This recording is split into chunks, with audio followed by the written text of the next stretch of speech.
Shalom, selamat datang di Bedah Jumat Ceria. Nah anak-anak semuanya, mari kita siapkan waktu kita dan juga hati kita. Kita mau menyenangkan hati Tuhan dan juga kita mau mendengarkan firman Tuhan. Sebelum mendengarkan firman Tuhan, mari kita menyanyi terlebih dahulu ya. Yuk semuanya bangkit berdiri, kita mau menyanyi buat Tuhan Yesus.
Nah anak-anak semua, sebelum kita mendengarkan firman Tuhan, mari kita berdoa terlebih dahulu.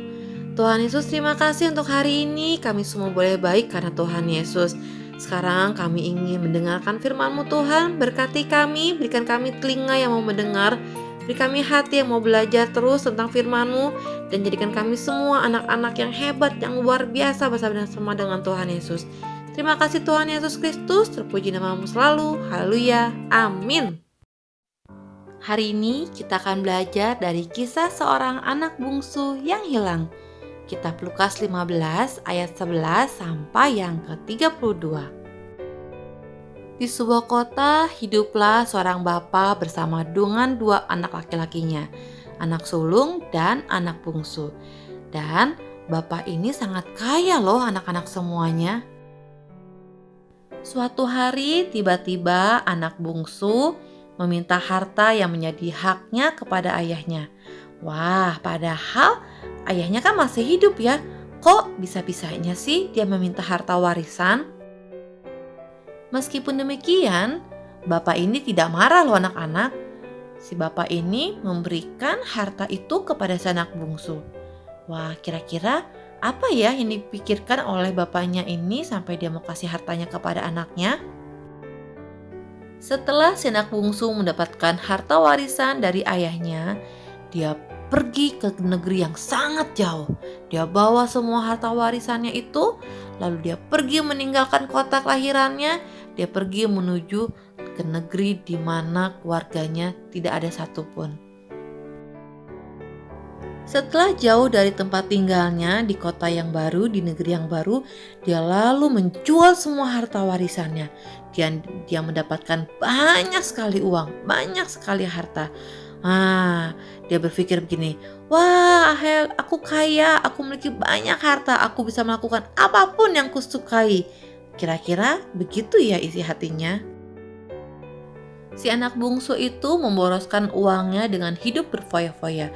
Dia undang banyak orang untuk berpesta, untuk makan makanan yang enak, untuk minum-minum bermabuk-mabukan dan melakukan banyak hal yang dia sukai. Dan akhirnya uangnya pun habis. Ia mulai jatuh miskin dan melarat. Dan negeri itu pun mengalami bencana kelaparan. Si anak bungsu ini bingung, anak-anak. Aku gak punya uang lagi. Bagaimana ya hidupku? Tadinya dia punya begitu banyak teman karena uangnya. Sekarang satu pun tidak ada orang yang mau berteman dengan dia karena dia telah jatuh miskin.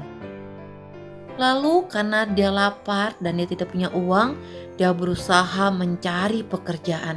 Tidak ada satupun pekerjaan di negeri itu yang bisa dia peroleh, kecuali menjaga babi di ladang. Saking laparnya, bahkan dia hampir saja memakan makanan dari babi itu. Tetapi ternyata para babi itu sudah memakan habis sebuah makanannya. Dia gak mendapatkan sedikit pun makanan dari tempat makan babi. Di saat itulah si anak bungsu menjadi sadar dan ingat betapa enak menjadi pegawai ayahnya yang berlimpah-limpah, yang gak pernah kelaparan, yang tidak pernah susah untuk cari makan. Dia berpikir, apakah sebaiknya aku pulang saja ya ke rumah bapakku? Dan dia pun memutuskan untuk pergi pulang dan ingin menjadi orang upahan ayahnya. Dia gak berani berpikir kalau dia akan diterima kembali sama ayahnya sebagai anak. Jadi dia berpikir mungkin ayahku akan menerimaku sebagai pegawainya. Namun ternyata sang ayah dari jauh dia sudah bisa melihat bahwa anaknya itu datang dan dia merasa sangat kasihan.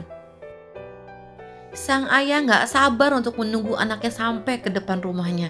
Sang ayah berlari mendapatkan anak bungsu itu, lalu dia memberikan pakaian, cincin, bahkan sepatu yang terbaik buat anak bungsunya ini. Bapak ini sangat senang karena anak bungsunya telah kembali pulang dan mereka semuanya bersukaria. Si bapak tidak ingat bahwa anaknya telah menyakiti hatinya.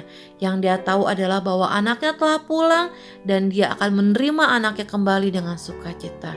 Nah, anak-anak semuanya, kalau seorang bapak saja bisa menerima anaknya meskipun telah berbuat salah, apalagi Tuhan Yesus. Tuhan Yesus jauh lebih sayang kita dibandingkan bapak kita. Nah, anak-anak semua, seperti bapak tadi yang dia terima anaknya pulang kembali ke rumah, demikian juga Tuhan Yesus. Saat kalian datang sama Tuhan Yesus, sekalipun kalian telah berbuat dosa, misalnya berbohong pada orang tua, tapi pada saat kalian datang, kalian minta ampun sama Tuhan, Tuhan pasti ampuni kalian. Dia akan menerima kalian dengan penuh sukacita. Tuhan Yesus sangat mengasihi setiap anak-anak yang mau datang kepadanya. Jadi, mari kita semuanya datang kepada Tuhan Yesus dan jangan pernah pergi dari Tuhan Yesus. Amin. Demikianlah firman Tuhan hari ini. Dan ini adalah ayat hafalannya ya, dari Lukas 15 ayat 24. Sebab anakku ini telah mati dan menjadi hidup kembali. Ia telah hilang dan didapat kembali. Demikianlah firman Tuhan hari ini. Sebelum kita akhiri, mari kita berdoa terlebih dahulu. Tuhan Yesus, terima kasih kalau kami hari ini belajar firman-Mu Tuhan, bahwa Engkau adalah Allah yang luar biasa. Engkau yang selalu menerima kami Tuhan Yesus dengan segala keberadaan kami.